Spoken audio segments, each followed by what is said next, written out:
Il s'appelle apôtre Lana Petit, et quand il vient, nous acclamons très fort pour la gloire de Dieu. Acclamons très fort, acclamons très fort, acclamons très fort.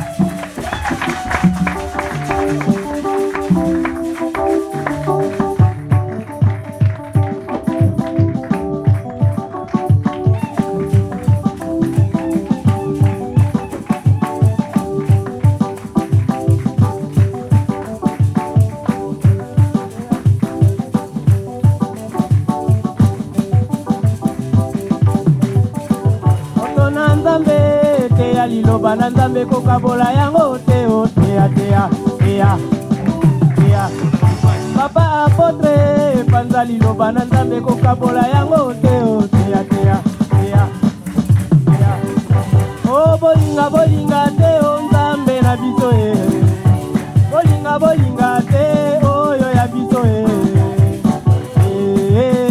nzambe na biso e.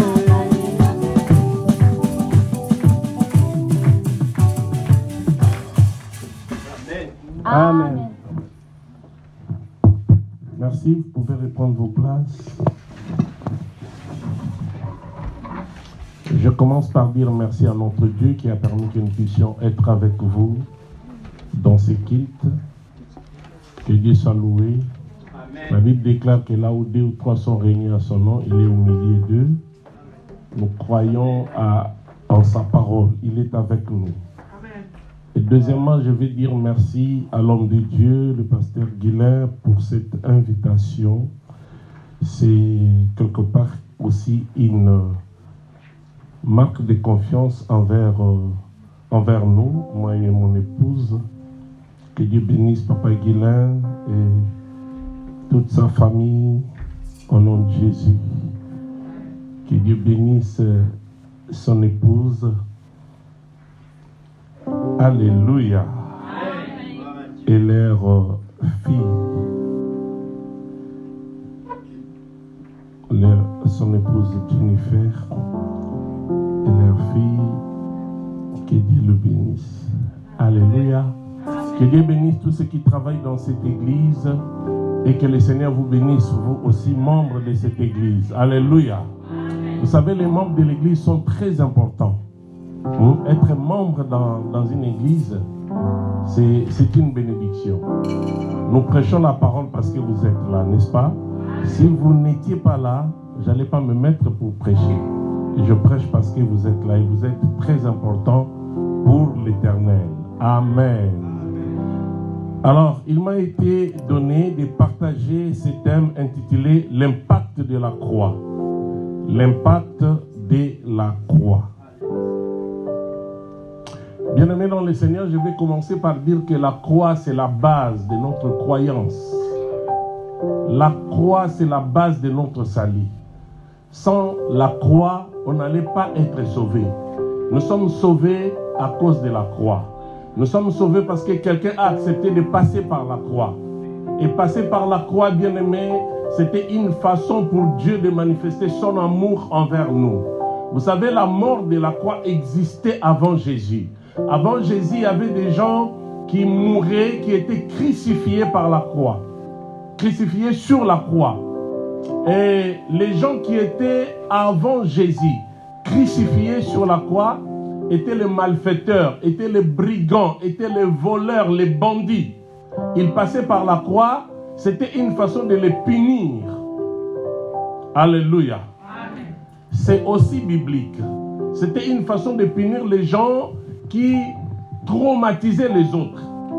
Parce qu'ils étaient des voleurs, des brigands.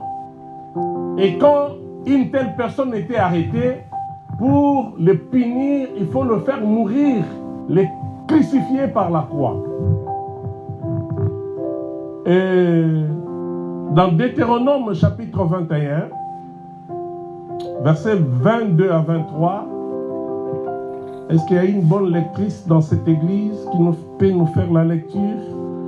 Une bonne lectrice. Deutéronome chapitre 21, 22 à 23.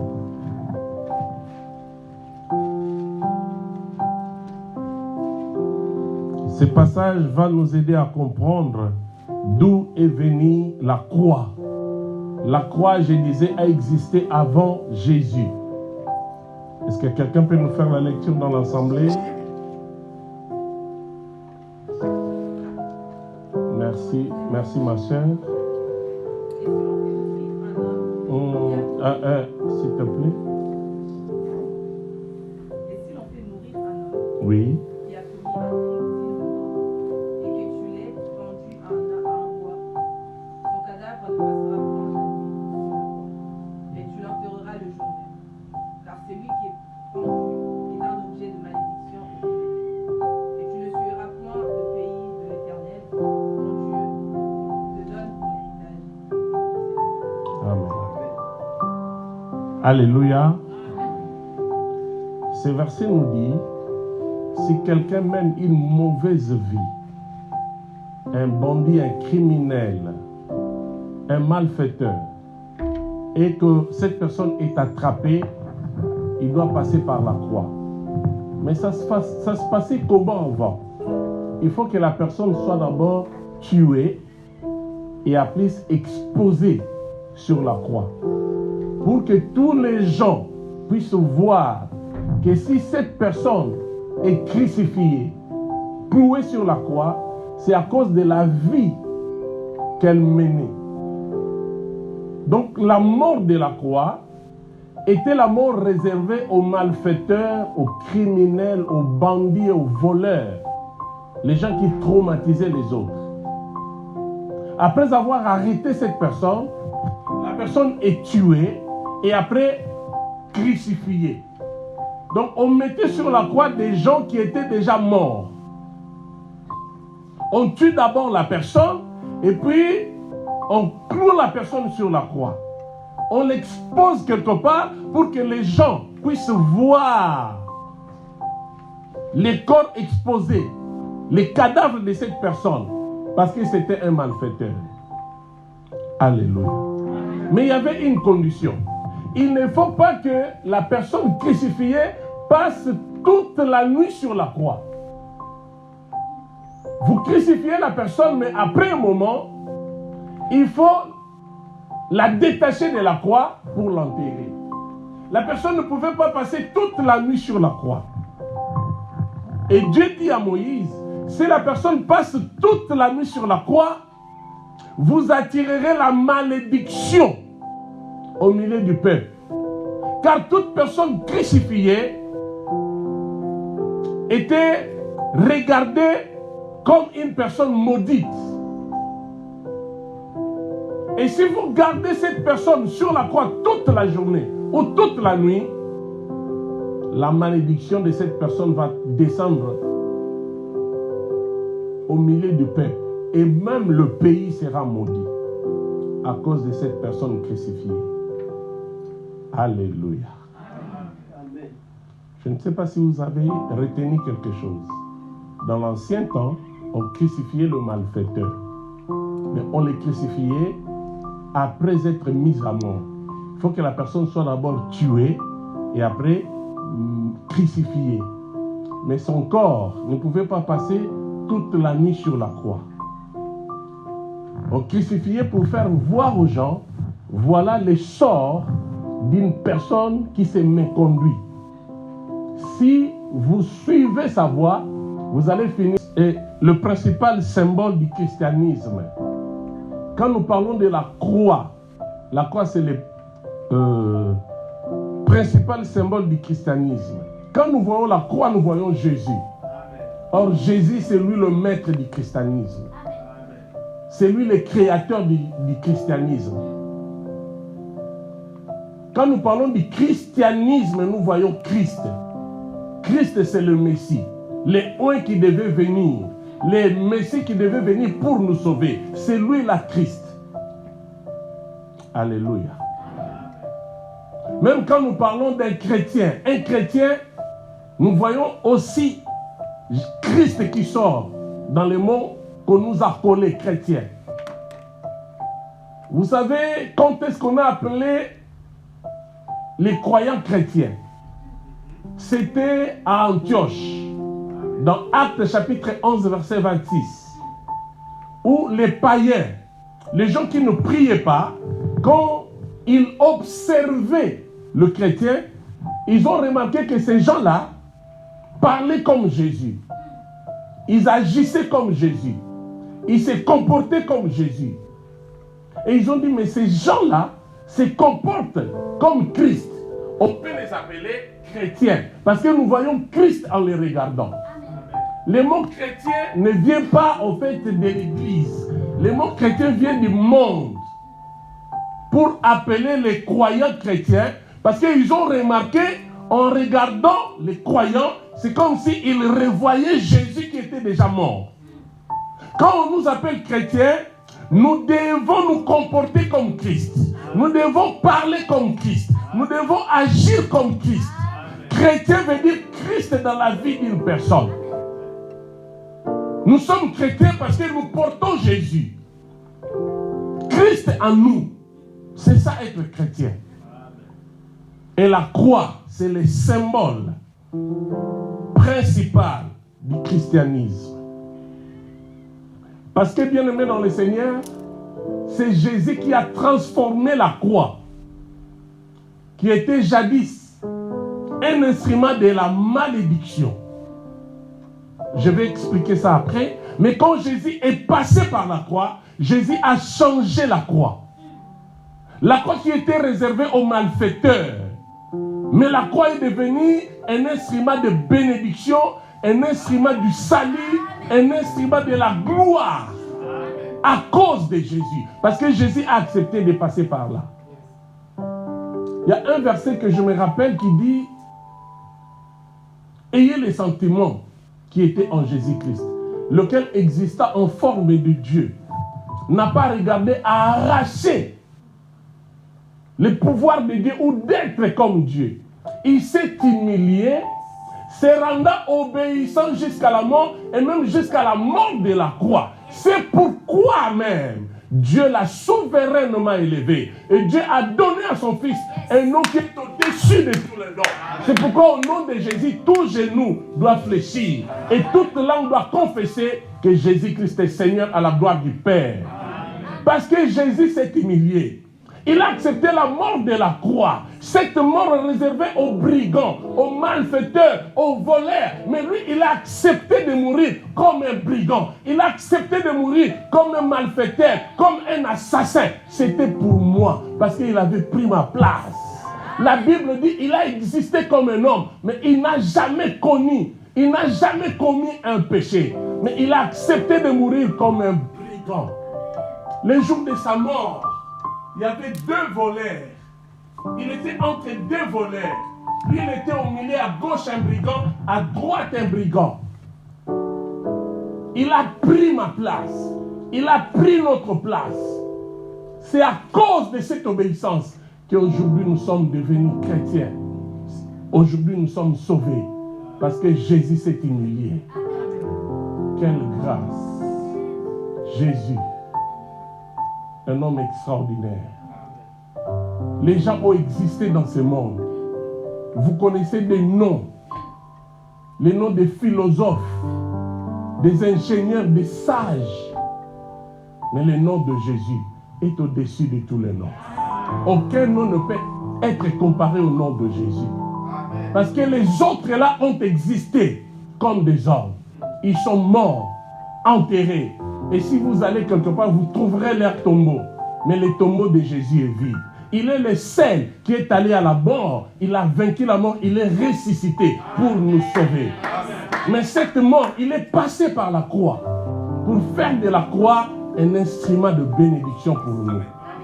Est-ce que quelqu'un peut dire Amen? Est-ce que quelqu'un peut acclamer le Seigneur? Gloire à son nom. Alléluia.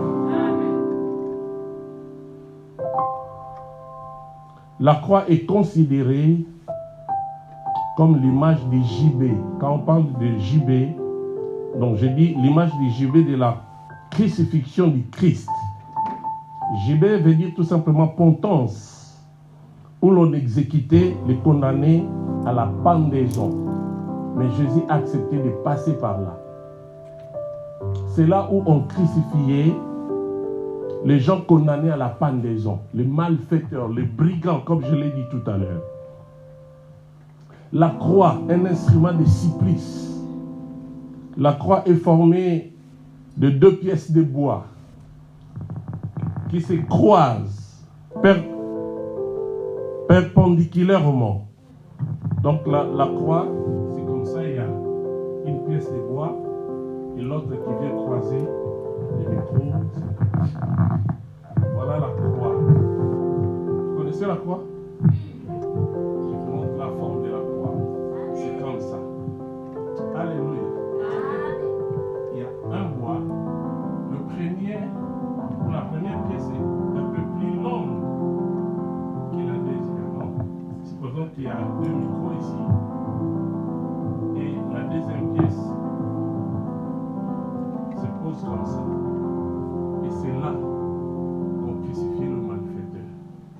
La tête ici, le corps là, le met sur la deuxième pièce. Ça, c'est la croix. Et chaque personne qui était passée par la croix était considérée comme une personne maudite. Mais c'était comme ça, c'était comment? Il faut que vous soyez d'abord mort. Vous êtes mis à mort et après, on vous cloue sur la croix. Pour montrer à tous, voilà le sort que cet homme a mérité. C'était une personne maudite. La croix. Alléluia. Amen. La croix. Mais cette croix est devenue un instrument de bénédiction. Mais c'était d'abord un instrument de supplice formé de 2 pièces de bois qui se croisaient perpendiculairement. Nous avons vu dans Deutéronome chapitre 21, versets 22 à 23, ce qui s'est passé pour que la personne soit crucifiée sur la croix. Il faut que la personne soit, condamnée à la mort à cause d'une faute grave pour que la personne soit crucifiée. Il faut faire mourir d'abord la personne et ensuite vous pendez son corps sur la croix. Et le corps de cette personne ne devait pas rester sur l'arbre ou sur la croix pendant la nuit. Il faut que la personne soit enterrée le jour même de sa crucifixion. Vous avez crucifié la personne, n'attendez pas la nuit. Pendant la journée, il faut enlever la personne et l'enterrer. Sinon, la malédiction de cette personne va atteindre le peuple, va se répandre dans le pays. Et Moïse disait ainsi, vous ne rendez pas impur le pays que le Seigneur votre Dieu vous a donné en partage. Il ne faut pas laisser la personne crucifiée. C'est pourquoi même si je peux aller très vite, les jours où Jésus était crucifié, il fallait qu'une personne vienne chercher son corps. Il fallait que Jésus soit enterré. Mais écoutez, il n'y avait pas une tombe pour enterrer Jésus. Jésus devait rester là. Heureusement qu'il y avait un homme, un disciple de Jésus en secret, Joseph d'Arimathée. Lui, il s'est présenté pour dire, je vais prendre le corps de Jésus. Je vais prendre le corps de cet homme pour l'enterrer. Et la Bible nous montre que cet homme était très riche. Joseph d'Arimathée, il était très riche. Il a pris le corps de Jésus, il a enterré Jésus dans une tombe réservée pour des riches. Alléluia. Jésus était enterré dans une tombe réservée pour des riches, papa. Parce que Joseph d'Arimathée était un riche. Mais il était disciple de Jésus en secret. Il y avait 2 disciples de Jésus en secret. Joseph d'Arimathée et Nicodème. Nicodème était le grand docteur de la loi. C'est lui qui a, dans Jean chapitre 3, Jean chapitre 3, c'est lui qui est allé voir Jésus la nuit. Parce que, étant un grand docteur de la loi, c'était interdit à ces gens-là d'aller voir Jésus. Parce que pour eux, Jésus n'était qu'un secteur. Jésus était quelqu'un qui disait n'importe quoi. Ils ne considéraient pas Jésus comme un vrai prophète. Ils ne considéraient pas non plus Jésus comme un enfant de Dieu. Ils se disaient que Jésus était un perturbateur. Et ces gens-là, même ceux qui travaillaient au gouvernement, ceux qui travaillaient à l'église, dans le judaïsme, ne pouvaient pas être en rencontre avec le Seigneur. C'est pourquoi Nicodème est allé la nuit chercher Jésus. Dans Jean chapitre 3. Écoutez ce que Nicodème a dit. Nicodème a dit, nous savons que tu es le docteur venant du ciel. Un docteur qui est venu de Dieu. Bien que, publiquement, il niait la seigneurie de Jésus. Il niait que Jésus était Messie. Mais intérieurement, ils étaient au courant que Jésus était le Messie. Nicodème dit, nous savons que tu es un docteur, mais pas comme nous. Nous sommes des docteurs de la lettre, mais toi tu es un docteur de l'esprit. Et quand Nicodème a vu Jésus, ce jour-là, il s'est converti. Parce que Jésus lui a dit, tu dois naître de nouveau. Tu dois te convertir. Et Nicodème s'est converti. Il est devenu disciple de Jésus. De temps en temps, la nuit, il allait pour écouter les enseignements de Jésus. Nicodème était aussi riche. Mais Joseph d'Arimathée était plus riche que Nicodème.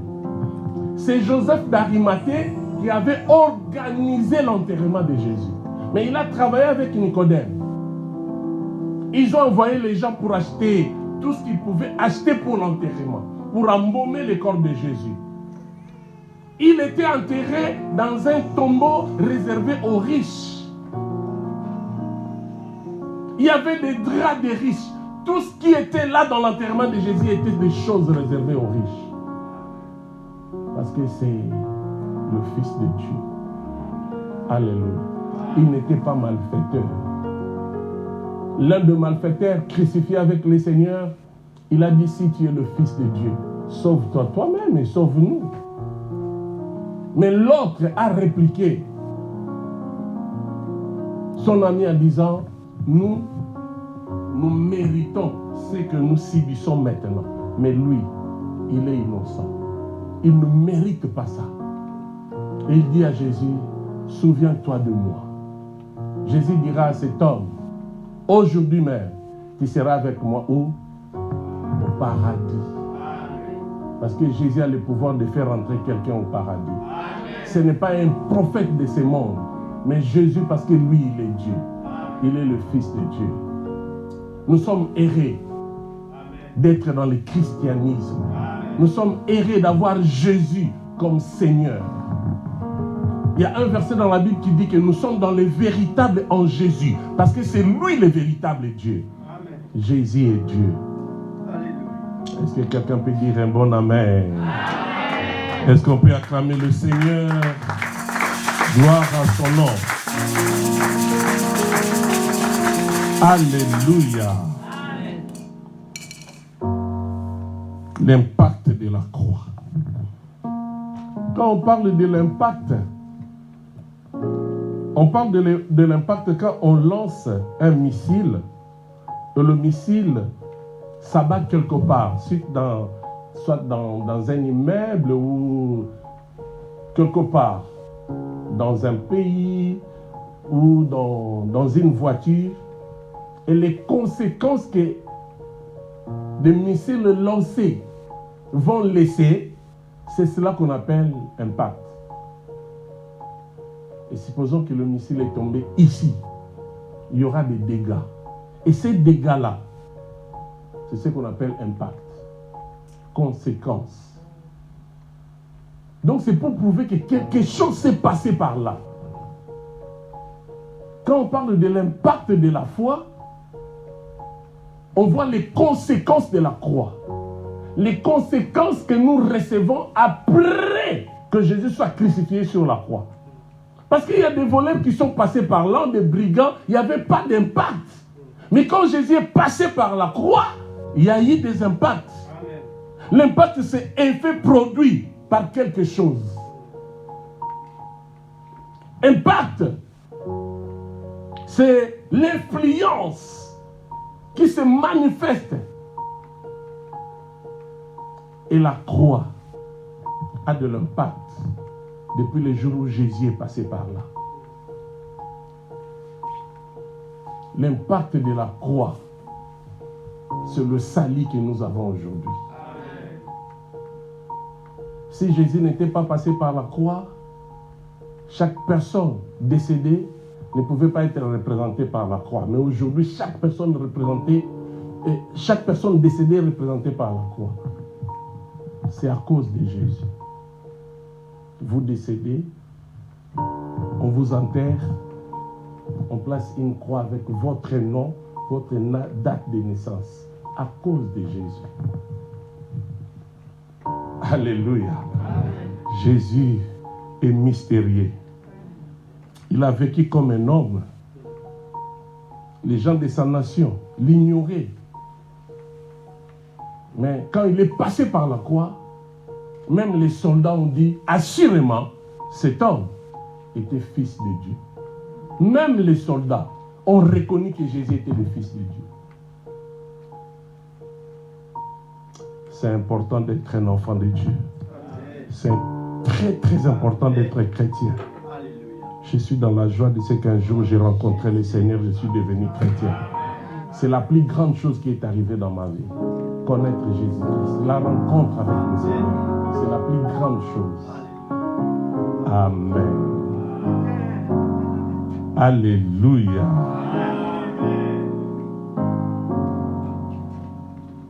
Jésus est merveilleux.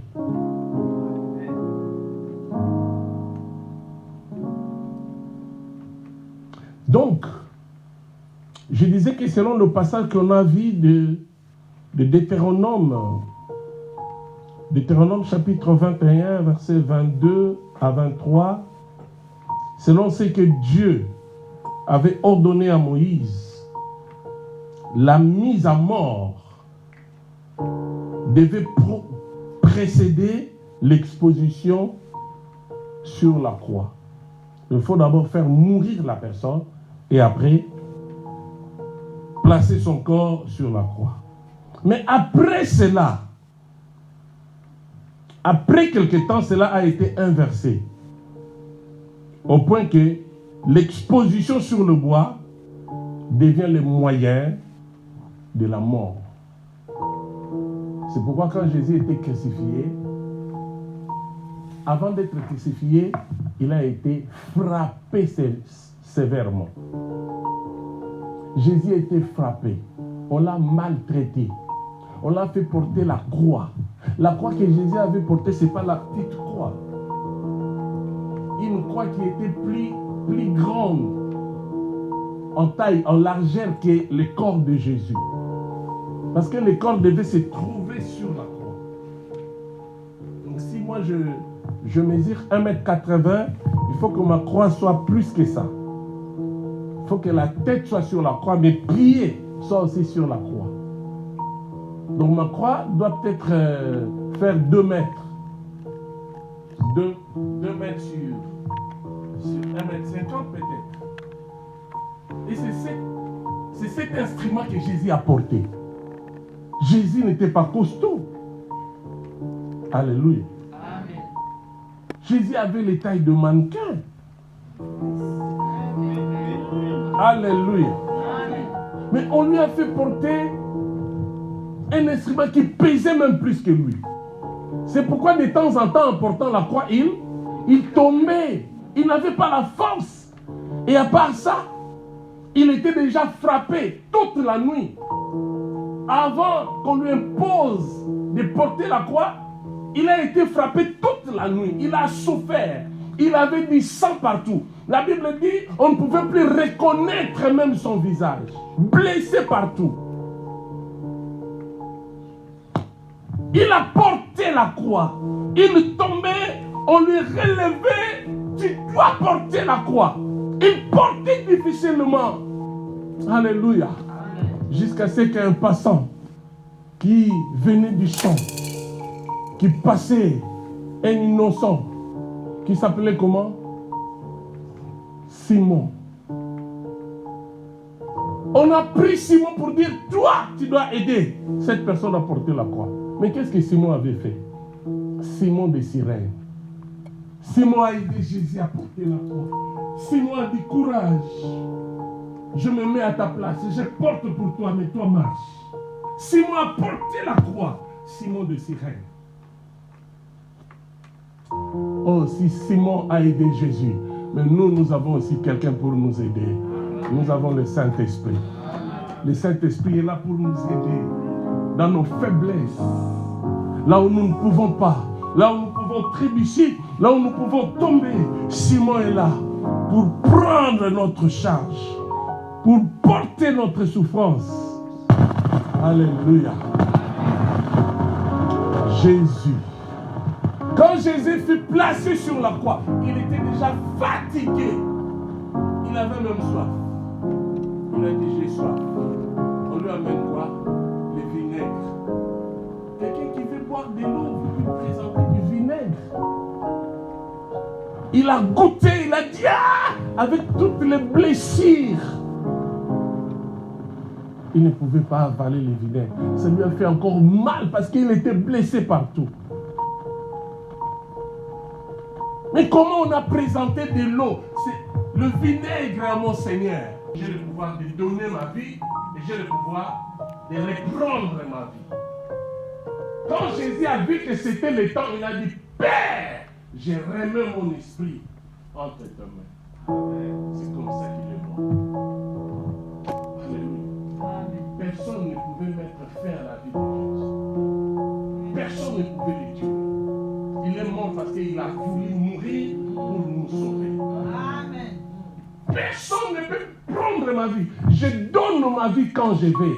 Et je peux reprendre ma vie. C'est pourquoi après 3 jours, il était ressuscité d'entre les morts. Amen. Il est plus fort que la mort, Jésus. Il est plus puissant que la mort. Alléluia. Ah, j'aime un verset. Actes chapitre 2, verset 24, la Bible dit, car il n'était pas possible que la mort retienne Jésus. C'est pourquoi il a été ressuscité le 3e jour. La mort ne pouvait pas retenir. Les séjours de mort ne pouvaient pas garder Jésus comme esclave. Jésus est plus fort, je l'ai dit, que la mort. Amen. Amen. Il est plus puissant que la mort. Amen. Il a accepté de mourir, il est mort. Et quelques temps après, il a accompli sa mission, il est ressuscité. Alléluia. Alléluia. Et maintenant, je disais que les malfaiteurs devaient mourir sur la croix. Donc il faut que la personne soit torturée pour mourir sur la croix. On ne crucifiait pas une personne forte. Il faut que la personne soit d'abord tabassée, frappée, maltraitée pour mourir sur la croix. C'est le sort que Jésus a connu. Jésus était là, la mort ne venait pas. Ils ont tout fait. Jésus ne mourait pas. Ils ont cherché de tous les moyens, lui donner des vinaigres, il ne mourait pas. Quand Jésus a dit qu'il était temps, il a rendu l'âme lui-même. Il a remis son esprit à son Père. Parce que personne n'avait le pouvoir de le faire mourir. Et sur la croix, il a prononcé 7 paroles. Non, je ne vais pas citer les 7 paroles. Alléluia. Mais il y a une parole importante que Jésus a dit. Avant tout ça, Jésus a dit, Eli, Eli, lama sabachthani. Eli, Eli, lama sabachthani. Et les gens ont dit, voilà, il appelle Élie. Voyons si Élie viendra les sauver. Non. Dans sa langue, Jésus disait, mon Dieu, pourquoi m'as-tu abandonné? Alléluia. Après cette parole, Jésus a dit encore, avant de dire, Père, j'ai remis mon esprit entre tes mains, il a prononcé une parole qui nous a sauvés. Il a dit, tout est accompli. Tétélestai, en grec. Tétélestai, tout est accompli. Donc Jésus ne pouvait pas mourir avant d'accomplir sa mission pour laquelle il était venu sur la terre. Jésus a dit, tétélestai, tout est accompli. C'est après cette parole qu'il dira, Père, j'ai remis mon esprit entre tes mains. Et il a expiré. Il est mort. Alléluia. Ah, Jésus, est-ce que quelqu'un peut acclamer mon Jésus? Est-ce que quelqu'un peut vraiment acclamer mon Jésus encore plus fort? Alléluia. Donc, Jésus était considéré comme une personne maudite parce qu'il est mort sur la croix. Ah non. Jésus n'est pas maudit. C'est pourquoi l'apôtre Paul a reçu la révélation dans Galates chapitre 3, versets 13 à 14. L'apôtre Paul rappelle, il est écrit, maudit soit quiconque est pendu sur le bois. Mais Jésus, en passant sur la croix, il a transformé cette loi. Il a transformé cette parole. Sur la croix, Jésus a fait de la croix un instrument de bénédiction. Modératrice, s'il te plaît, tu peux nous lire ce passage, Galates chapitre 3, versets 13 à 14. Écoutez, bien-aimés dans les Seigneurs. Galates chapitre 3, versets 13 à 14.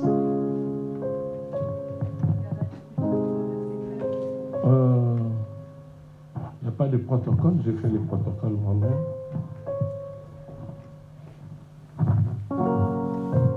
Ah, tu étais là? Galates chapitre 3, versets 13 à 14. Je lis la parole du Seigneur. Amen. Christ nous a rachetés de la malédiction de la loi. Un instant. Christ nous a rachetés. Il nous a rachetés de quoi? De la malédiction de la loi. Il y avait une malédiction qui nous condamnait. La malédiction de la loi. La malédiction était que chaque personne crucifiée sur la croix est une personne maudite. Mais Christ nous a rachetés de cette malédiction de la loi. Oui, continue. Étant devenu malédiction pour nous. Voilà. Christ est devenu malédiction pour nous. Car il est écrit. Toute personne crucifiée sur la croix était considérée comme une malédiction, comme une personne maudite. Mais Christ nous a rachetés. Il nous a rachetés parce que lui, il est devenu malédiction. Car il est écrit, oui. Car il est écrit, maudit est quiconque est pendu au bois. Il est écrit, maudit est quiconque est pendu au bois. Donc Jésus étant pendu au bois, il est aussi maudit. Alléluia. Mais la suite c'est quoi? Afin que la bénédiction d'Abraham eût pour le païen son accomplissement en Jésus-Christ. Alléluia. Amen. Donc Jésus a accepté de passer par la croix pour changer cette loi.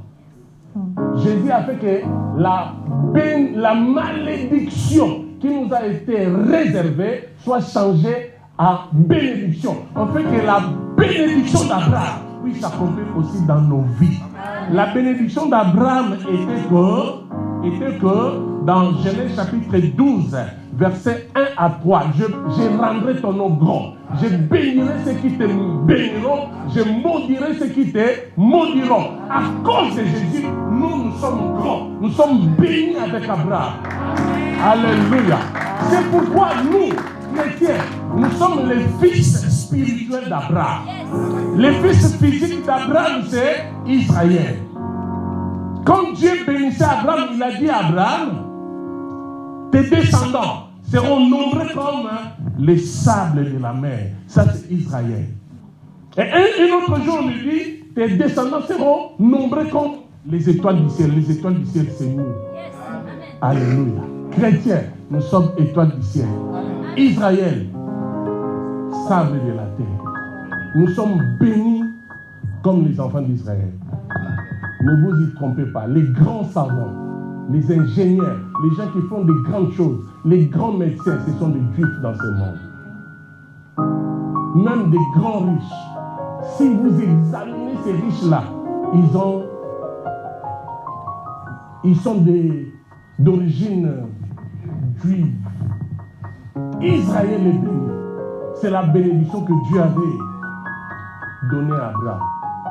Et nous sommes des descendants spirituels d'Abraham. Et nous sommes aussi bénis. Tu as droit à la bénédiction. À cause de l'impact de la croix, toi tu es béni. Alléluia.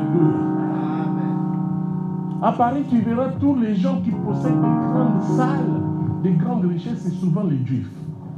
Palais des congrès, tout ça, les propriétaires c'est un juif. Magasin Bit, propriétaire c'est un juif. La plupart des grandes choses qui existent, ce sont des juifs. Des grands médecins, ce sont des juifs. Parce qu'ils ont été bénis par Dieu. Nous aussi, nous sommes bénis par Dieu. Jésus a fait que cette bénédiction que Dieu a prononcée pour Abraham devienne aussi la nôtre. Quand il est passé sur la croix, dis j'ai compris. Je suis béni. Ça, c'est l'impact de la croix qui a fait de toi un homme béni, qui a fait de toi une femme bénie. Parce que Jésus a accepté de passer par la croix pour prendre ta malédiction. Bien-aimé, si tu as été béni par tes parents, aujourd'hui au nom de Jésus, tu es béni par Dieu. Si tu as été menti par tes ancêtres, au nom de Jésus, cette malédiction est nulle et sans effet. Parce que toi, Jésus a pris la bénédiction d'Abraham pour les transférer, pour les transmettre sur toi. Tu n'es plus maudit, mais tu es béni à cause de Jésus. Ah, est-ce que quelqu'un peut acclamer le Seigneur?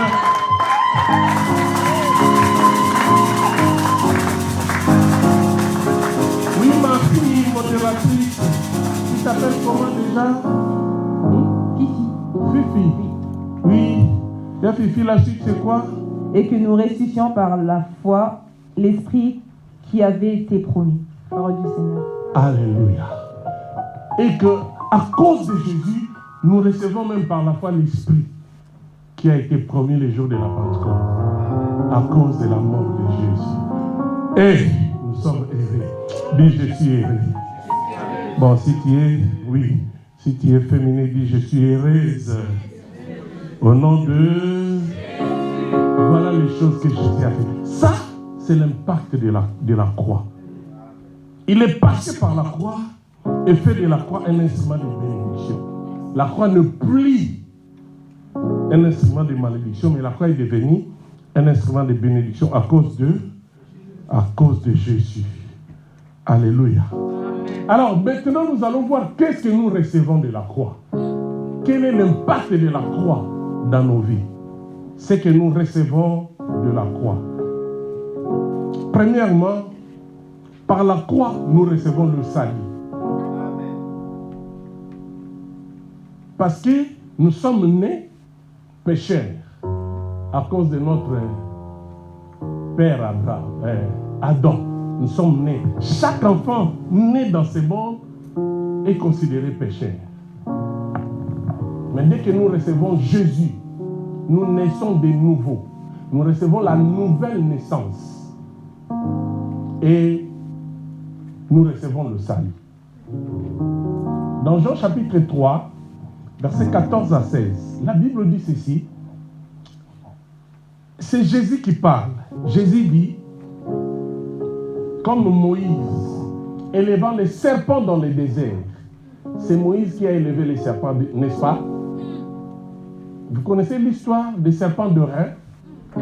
L'histoire des serpents de rein, c'était que les enfants d'Israël ont murmuré devant Dieu. Ils ont désobéi devant Dieu et Dieu a permis que les serpents puissent les attaquer. Et pendant que les serpents attaquaient les enfants d'Israël, c'est dans Nombre chapitre 21, versets 4 jusqu'à 7. Pendant que les serpents attaquaient les enfants d'Israël, plusieurs mouraient. Le peuple a dit, nous allons tous mourir. Nous devons aller voir Moïse. Ils sont allés voir Moïse pour dire, Moïse, est-ce que tu ne peux pas parler à ton Dieu? Le peuple est en train de mourir. plaide notre cause, intercède auprès de l'Éternel en notre faveur, pour que l'Éternel puisse éloigner les serpents du milieu de nous. Moïse est allé voir Dieu par la prière, bien sûr. Il a prié. Et Dieu dira à Moïse, fais-toi un serpent de rein. Le rein, c'est comme le cuivre. Le rein, c'est comme l'or. Un métal qu'on peut fondre et donner la forme que vous voulez. Et Moïse a travaillé le rein. Il a créé un serpent de rein. Et Dieu lui a dit, tu dois suspendre, placer le serpent de rein sur la montagne. Et dit au peuple, quiconque qui a été mordu par le serpent, il doit regarder le serpent des reins pour conserver la vie. Bien aimé, chaque fois que le peuple était mordu, il regardait les serpents de rein, le venin était neutralisé. Et les gens étaient sauvés seulement en regardant les serpents de rein. Moi, je me posais des questions, mais quel rapport y avait-il entre les poisons, le venin du serpent et les serpents en métal? Les rapports, c'est la foi. C'est la foi qui produisait les miracles. Dès que vous regardez les serpents de rein suspendus sur la montagne par Moïse, vous êtes guéris. Je me dis, je pense que ces jours-là, plusieurs ont venu placer leur tente à côté du serpent de rein. Dès que tu es mordu, tu regardes, même en dormant, tu regardes les serpents de rein, et le miracle entre dans ton corps. Alléluia. Et Jésus rappelle au peuple, dans Jean chapitre 3, verset 14. Maintenant, c'est Jésus qui rappelle au peuple ce qui s'était fait par Moïse. Il dit, comme Moïse éleva les serpents dans le désert, il faut de même que le Fils de Dieu soit élevé. En fait, quiconque croit en lui ne périsse point, mais qu'il y ait la vie éternelle. Si pour Moïse, si pour le serpent de rein, le venin était neutralisé, mais pour Jésus, le péché est neutralisé. Pour Jésus, la mort est neutralisée. Pour Jésus, la malédiction est neutralisée. En regardant Jésus, c'est pourquoi la Bible dit, quand vous fixez le regard vers lui, vous êtes rayonnant de joie. Jésus nous sauve. Jésus nous donne la vie. Le salut, nous le recevons par Jésus. Ça, c'est l'impact de la croix. Nous sommes sauvés à cause de la croix. Alléluia. À faute de temps, je vais avancer. Deuxième chose que nous recevons, deuxième impact de la croix, le pardon de péché. À cause de la croix, nous sommes pardonnés de tout péché. Jean-Baptiste a commencé le ministère avant Jésus. Jean-Baptiste avait comme mission de préparer le cœur pour la venue de Jésus. Mais un jour, pendant qu'il travaillait, parce que Jean était mystérieux, Jean était un homme mystérieux. Il ne s'habillait pas comme nous. Jésus s'habillait très bien. Jésus aimait s'habiller. C'est pourquoi le jour de sa mort, les soldats se sont battus pour prendre les vêtements de Jésus. Les vêtements de Jésus étaient sans couture. Donc si c'était aujourd'hui, ça allait être Dior, ça allait être plus que Dior. Alléluia. On chantait à Kinshasa. Yeshua la titinique. Alléluia. Ezanga couture. Ah, les habits de Jésus, c'était ça. C'est comme si ça n'a pas été cousu. Ça n'a pas été fait par les hommes. Oh Jésus, Jean était mystérieux. Lui, il s'habillait avec les peaux des animaux. Lui, il mangeait du miel. Et les abeilles, le miel et les sauterelles, il mangeait que ça. Un homme mystérieux. Et il avait comme mission de présenter Jésus, de préparer le chemin pour Jésus. Quand il prêchait, les gens venaient nombreux. Parce qu'en Jean-Baptiste, vous ne pouvez pas trouver le péché. Il n'avait pas ces temps-là. Même les gens reconnaissaient Jean-Baptiste comme un extraterrestre. Parce que même dans la façon de vivre, les gens étaient plus étonnés de la vie de Jean-Baptiste que de la vie de Jésus. Lui, il habitait dans le désert, il habitait dans les montagnes, dans la forêt. Il n'avait pas de femme, pas de maison. Il ne mangeait pas avec les gens. C'est pourquoi ils ont dit un jour de Jésus, comment toi tu manges avec les pécheurs? Mais Jean-Baptiste ne faisait pas ça. Mais Jésus mangeait avec les gens. Alléluia. Mais ces gens-là, Jean-Baptiste, les gens se posaient des questions. C'est toi le Messie? Tu es le Messie ou tu es le prophète? Jean disait ni l'un ni l'autre. Je ne suis que la voix de celui qui crie dans les déserts. Il était venu préparer le chemin. Donc les gens avaient tellement confiance en Jean-Baptiste. Mais un jour Jésus passait, il dit, quelqu'un viendra. Il est plus puissant que moi.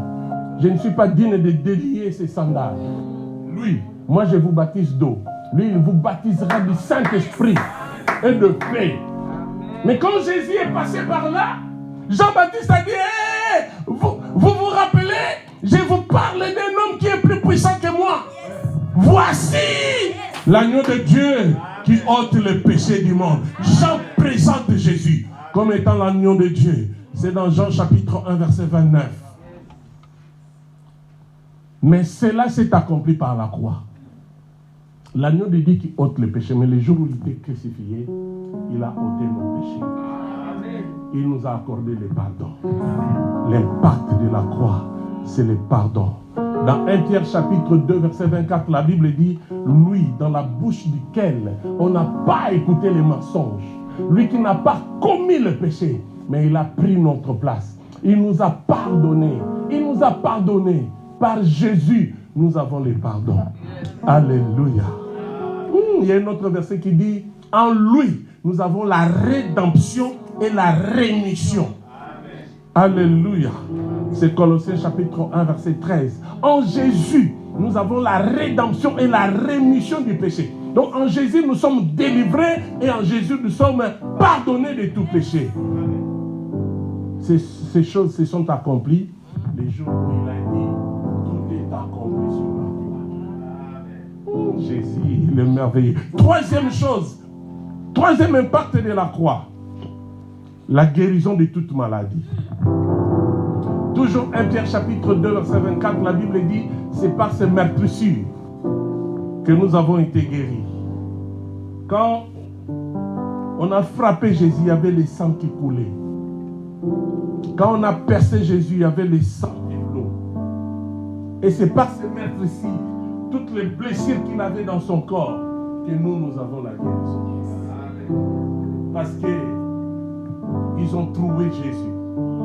Ils ont trouvé Jésus. Or, Jésus n'est pas un homme ordinaire. Jésus est le Fils de Dieu. Il est Dieu. Jésus n'est pas devenu Dieu. Il est né Dieu. Les jours de sa naissance, les mages ont dit, nous sommes venus, nous sommes en train de suivre une étoile. Et parce que nous avons appris qu'un roi est né. Jésus est né roi. Il est Dieu. Il est né Dieu. Alléluia. Oh, les jours de sa naissance, l'ange a dit à Marie, tu donneras à cet enfant le nom de Emmanuel, qui signifie Dieu avec nous. Jésus est né Dieu. Jésus n'est pas devenu Dieu, mais il est Dieu. L'ange a dit encore, il s'appellera Christ, qui signifie le sauveur du monde. Jésus, c'est le sauveur du monde. Alléluia. Et par lui, nous avons la guérison. Peu importe le nom de la maladie. Même la maladie qu'on n'a jamais connue comme coronavirus. Vous avez connu cette maladie? Même si c'est corona, en Jésus tu es guéri. Jésus est capable de guérir toute maladie. On parle moins de sida aujourd'hui, mais c'est plus ce coronavirus, cancer, qui est en train de ravager les gens. Même si c'est le cancer, Dieu est capable de te guérir. Par Jésus. Parce que c'est par ces meurtrissures que nous avons été guéris. Alléluia. Quatrième chose, en Jésus, nous avons la bénédiction dans tous les domaines de nos vies. L'impact de la croix, c'est la bénédiction dans tous les domaines de la vie. Vous avez vu Galates chapitre 3. Parce qu'il est passé par la croix, la bénédiction d'Abraham devienne aussi notre bénédiction. La Bible dit, Christ nous a bénis de toutes sortes de bénédictions spirituelles dans les lieux célestes en Jésus-Christ.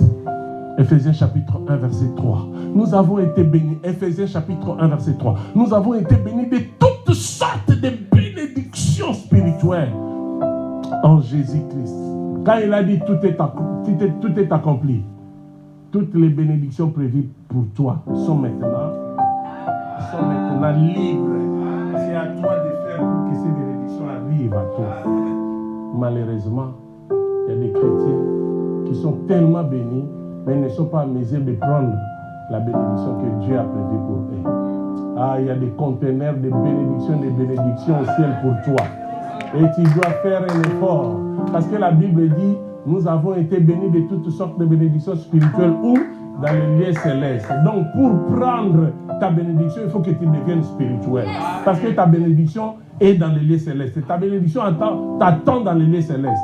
Si tu deviens spirituel, tu peux bénéficier de ta bénédiction. Mais si tu es toujours charnel, ta bénédiction te regardera. Au ciel, il y a des grandes bénédictions, des conteneurs de bénédictions. On a écrit ton nom. Tu t'appelles comment déjà? Fifi, Charlie. Non. On a écrit Charlie. Mais Charlie, tu dois monter dans les lieux célestes pour prendre les conteneurs de ta bénédiction.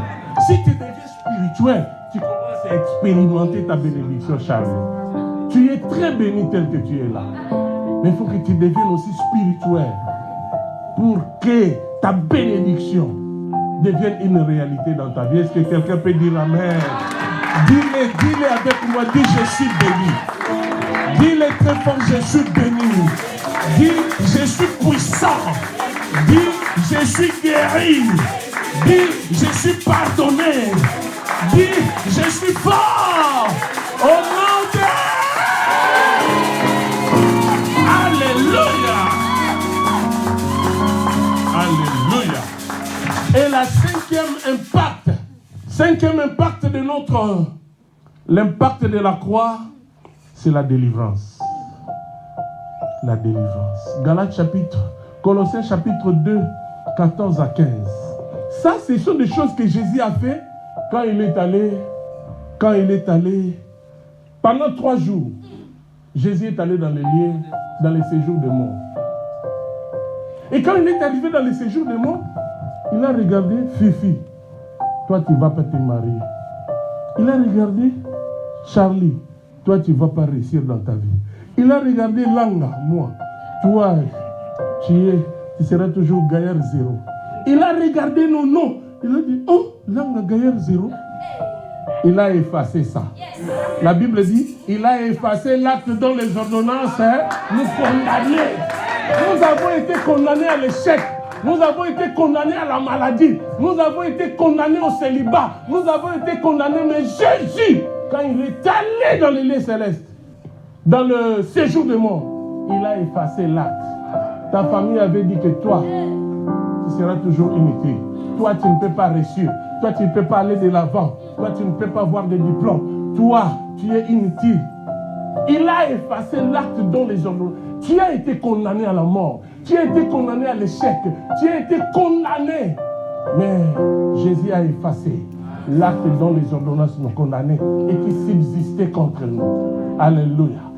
Et après avoir effacé, qu'est-ce qu'il a fait? Il a effacé l'acte dont les ordonnances condamnées qui subsistaient contre nous. Il les a cloués publiquement sur la croix. C'est la croix, l'impact de la croix. Tu n'es plus possédé. Tu es délivré. Tu n'es plus maudit. Tu es béni. Alléluia. Tout ce qui t'est condamné a été effacé. On a dit, toi, tu seras toujours inutile. Toi, tu ne vas pas te marier. Toi, tu n'auras pas des enfants. Toi, tu ne vas pas réussir. Toi, tu n'iras pas de l'avant. Tu n'auras pas des échecs. Et tu n'auras pas la réussite. Jésus a regardé. Hein? Pour Guilain, mon fils, il a effacé ça. Oh, Guilain n'aura pas des enfants. Il a effacé ça. Alléluia. Il a effacé l'acte dont les ordonnances nous condamnaient qui subsistaient contre nous. Il les a cloués publiquement en spectacle. Oh, il a merveillé notre Seigneur. Il nous a délivrés. Nous sommes libres. la malédiction de famille n'a plus de pacte dans nos vies, n'a plus d'influence dans nos vies. Même si ton père est sorcier, mais toi tu es délivré. Que Dieu te bénisse. Même si ta maman est sorcière, mais toi tu es protégé. Même si ton père était dans l'occultisme, mais toi, Jésus a effacé. La malédiction que la Bible dit que vous êtes maudits jusqu'à la 4e génération. À cause de Jésus, ça a été effacé. Que Dieu te bénisse. Alléluia. Tu n'es plus condamné. Tu n'es plus maudit. Tout a été effacé. Jésus t'a libéré. Alléluia. Alléluia. Alléluia. Il a effacé. On t'avait dit que toi tu ne te marieras jamais. Toi, tu auras des enfants, mais on ne va pas te marier. À partir d'aujourd'hui, la porte est ouverte. Tu peux te marier. Oh, toi, tu vas travailler, mais tu ne verras pas ton argent. À partir d'aujourd'hui, cela est effacé au nom de... Tu vas aller de l'avant. Tu vas réussir. Je confesse que tu vas réussir. Je le confesse au nom de Jésus. Que le Seigneur te bénisse. Alléluia. Il a effacé l'acte dont les ordonnances nous condamnaient. Il les a cloués sur la croix. Voilà l'impact. Alléluia. Alléluia. Il y a des choses importantes. Ça, là, j'ai cité quelques impacts de la croix. Mais il y a des choses importantes. Bien aimé, ça s'est passé, premièrement, sur le plan visible. L'impact de la croix s'est manifesté sur le plan visible et sur le plan invisible. Sur le plan visible, dans Matthieu chapitre 27, versets 45 à 54, les jours où Jésus est mort sur la croix, visiblement, les choses se sont accomplies. La Bible dit, quand Jésus a dit, Père, j'ai remis mon esprit entre tes mains. La Bible dit, il y a les ténèbres sur toute la terre.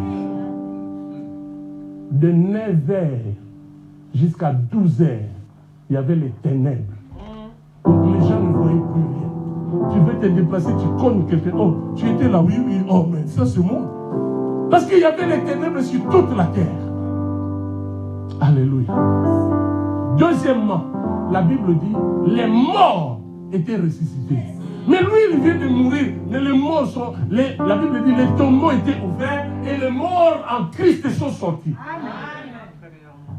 Alléluia. Qu'est-ce qui s'est passé encore? Sœur Fifi, c'était quoi encore? C'est dans la Bible. Matthieu chapitre 27. Voyons ça avec la sœur Fifi.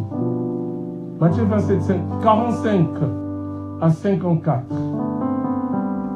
Ça, l'impact visible de la croix. Quand Jésus a dit, j'ai remis mon esprit. Voyons les choses qui se sont accomplies. Matthieu 27, 47 à 54, c'est ça? Oui. La Bible nous dit, quelques-uns de ceux qui étaient là, l'ayant entendu dire, il appelle Élie. Et aussitôt l'un d'eux courut prendre une éponge qu'il remplit de vinaigre et l'ayant fixée à un roseau, il lui donna à boire. On a déjà expliqué ça. Oui, on continue. Mais les autres disaient, laisse, voyons, si Élie viendra le sauver. Jésus poussa de nouveau un grand cri et rendit l'esprit. Et voici, le voile du temple se déchira en deux. Le voile du temple se déchira en deux. Bien aimé, le voile, c'est ce qui empêchait les gens d'entrer dans les lieux très saints. Dans les lieux très saints, il n'y avait que les souverains sacrificateurs qui entraient une fois par année pour le pardon du peuple. Mais ce jour-là, le temple était déchiré. Quand Jésus a dit tout est accompli, il a rendu son âme, les rideaux du temple étaient déchirés. Comment c'était déchiré? Du haut en bas. C'est pour comprendre que ce n'était pas une personne qui l'a déchiré, mais c'est Dieu. Il a déchiré du haut en bas. Et les temples, les rideaux du temple, c'était à peu près 5 mètres. 5 mètres. Donc personne ne pouvait sauter pour déchirer. Mais c'était déchiré du haut en bas. Donc, là où les gens ne pouvaient pas entrer, les rideaux est déchiré, Nous avons le libre accès d'aller voir Dieu comme nous voulons. Mais est-ce que tu le fais? Tu entres là pour aller voir Dieu. Mais les rideaux ne plient. Il faut entrer quand on veut. C'était interdit au peuple. Vous ne pouvez pas entrer.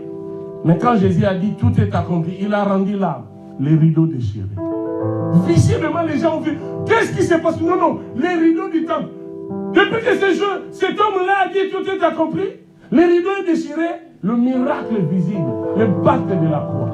Deuxième chose. Depuis le haut jusqu'en bas, la terre tremblant. La terre tremblant. Les gens n'ont pas compris. Tremblement de terre, plus que ce qui s'est fait au Japon. La terre a commencé à trembler. Parce que Jésus a dit tout est accompli. Ça va on continue. Troisièmement. Les rochers se fendirent. Les rochers, les grandes pierres commencent à se briser. Parce que Jésus a dit tout est accompli. Les montagnes se brisent.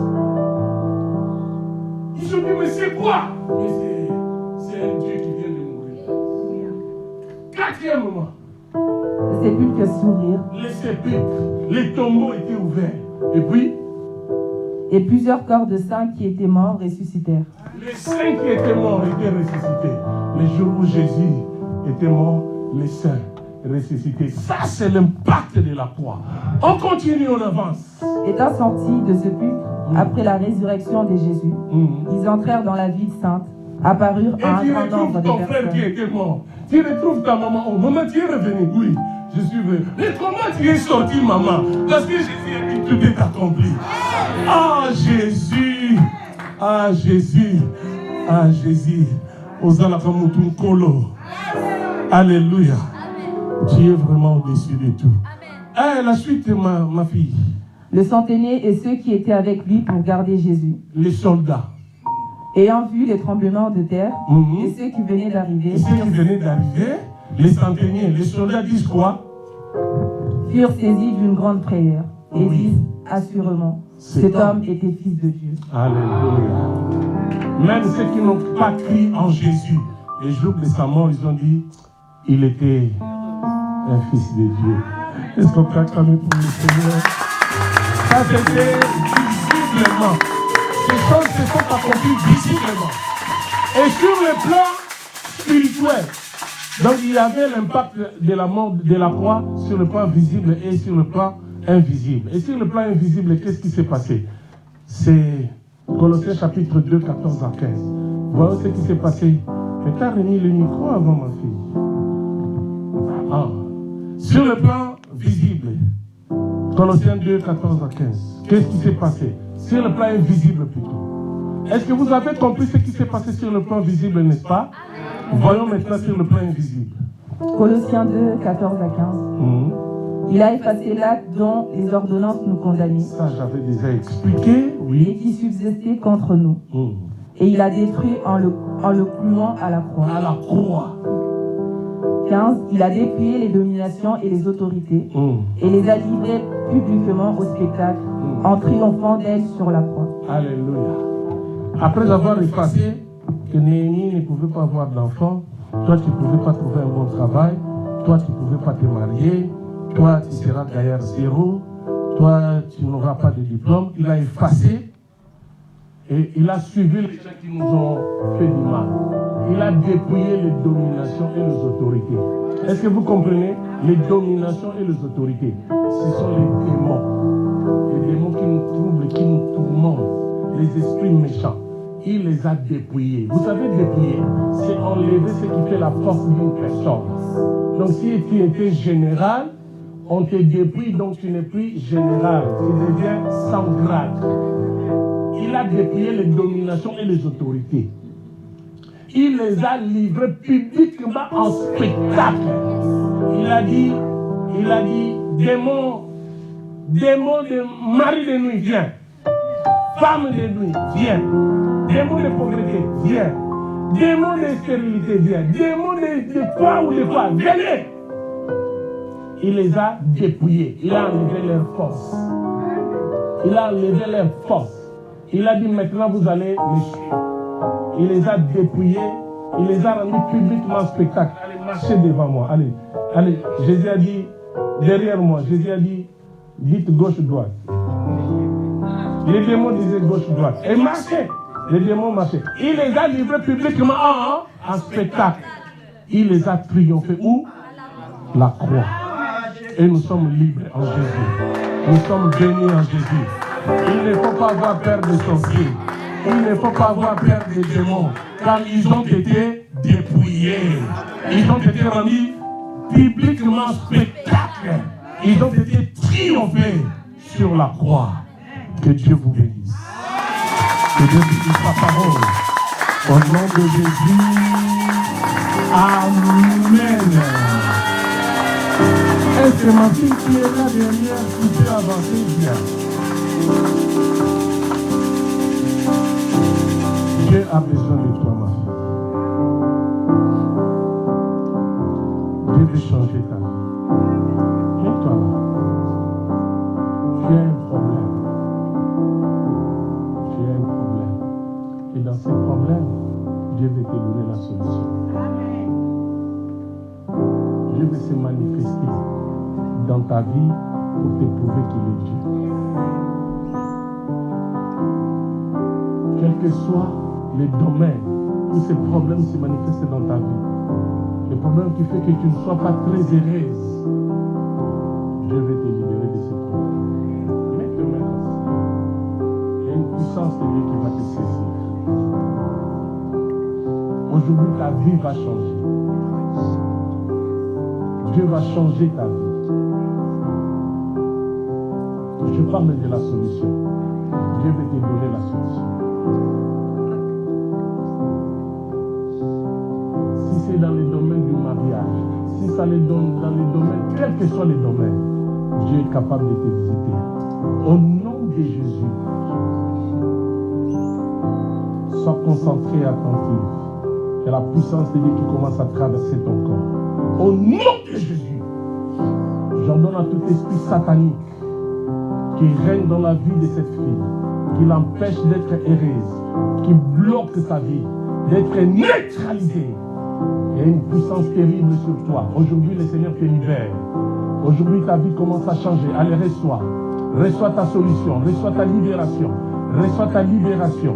Dans le nom de Jésus, j'ordonne à tout esprit qui n'est pas de Dieu, qui te bloque, d'être neutralisé. Tu es une servante de Dieu. Tu as une grâce exceptionnelle de Dieu. Mais c'est le diable qui te combat. C'est le diable qui t'empêche d'être heureuse. Allah, c'est la puissance de Dieu qui te saisit. Non, cet esprit-là du diable ne peut plus résister. Je parle de l'esprit du diable qui ne peut plus résister. Que le feu de Dieu pénètre ton corps. Que le feu de Dieu pénètre ton corps. Que le feu de Dieu pénètre ton corps. Reçois l'impact de la foi. Allez, sois libéré maintenant. Allez, sois délivré de toute force satanique. Dans le nom de Jésus. C'est tellement fort que tu ne peux plus résister. C'est la puissance de Dieu. Tu es sage de te mettre à genoux parce que la puissance de Dieu est sur toi. Seigneur, merci parce qu'elle est en train d'expérimenter ta puissance. Elle se sent incapable de résister devant cette puissance. Au nom de Jésus, esprit de l'ennemi, laisse libre cette fille. Laisse libre cette fille. Qu'elle soit libérée. Qu'elle soit libérée. Qu'elle soit libérée. Dans le nom de Jésus-Christ. Que le miracle s'opère dans ta vie. Tout ce que le diable a bloqué dans ta vie soit libéré. Au nom de Jésus. Au nom de Jésus. Au nom de Jésus. Que la puissance de Dieu traverse le corps de cette fille. Que la puissance de Dieu se manifeste en elle. Que la puissance de Dieu opère un grand miracle en elle. Allez, sois libérée. Allez, sois libérée. Que le Seigneur te console, ma fille. Reçois la consolation de Dieu. Le Seigneur te relève. Car tout ce qui est révélé est condamné. Reçois la paix de Dieu. Reçois ton miracle. Au nom de Jésus. Amen. Tu as un problème, même si c'est une maladie, tu as un problème, le Seigneur peut te toucher. Le Seigneur peut te libérer. Tu as un blocage. Quelque chose se passe dans ta vie que tu ne comprends pas bien. Merci Seigneur. Merci Jésus. se lève à moitié de deux mains. Le Seigneur va te toucher. Tu vas vivre l'impact de la croix de Jésus. Dieu notre Père, je viens te présenter tes enfants. Ils ont besoin de ton intervention dans leur vie. Ils ont compris que sans toi, ils ne sont rien et ils ne peuvent rien. Au nom de Jésus, que la puissance de Dieu, que la puissance du Saint-Esprit commence à traverser le corps de mon frère, commence à toucher la vie de ma soeur, dans le nom de Jésus. J'ordonne à toute puissance satanique d'être neutralisée. J'ordonne à toute force qui ne confesse pas le nom de Jésus d'être brûlée, d'être brisée, dans le nom de Jésus. Le Seigneur qui a dépouillé les dominations et les autorités commence à libérer ta vie, dans le nom de Jésus. Que la puissance de la croix, se manifeste dans la vie de ma soeur. Que cette dernière soit libérée de toute influence démoniaque. Dans le nom de Jésus. Puissance de Dieu, touche maintenant tes enfants. La main puissante de Dieu te touche, ma soeur. Je parle de la main puissante de Dieu. Que la main puissante de Dieu te touche. Que la main puissante de Dieu te touche. Qu'elle soit libérée dans le nom de Jésus. Que toute influence démoniaque soit brisée, soit brûlée. Que le Seigneur te libère. Que le Seigneur te libère. Que le Seigneur change ta vie. Reçois ton miracle. Reçois la paix. Reçois la solution. Dans le nom de Jésus. Que la puissance de notre Dieu se manifeste dans la vie de mon frère. Que tout ce qui amène le blocage soit brisé. Que tout ce qui amène le blocage soit brisé. Que mon frère soit libéré. Allez, soyez libérés dans le nom de Jésus. Seigneur, je crois que tu es en train de toucher tes enfants. Touche tes enfants. Opère un miracle dans leur vie. Opère un miracle dans leur vie. Dans le nom de Jésus. Que tout ce qui était bloqué dans leur vie soit débloqué dans le nom de Jésus. Que toute force satanique soit neutralisée dans le nom de Jésus. Que toute maladie s'éloigne. Car c'est par le merci de Jésus que tu as été guéri. Sois guéri de toute maladie. Dans le nom de Jésus, sois couvert par le sang de Jésus. Reçois ta libération.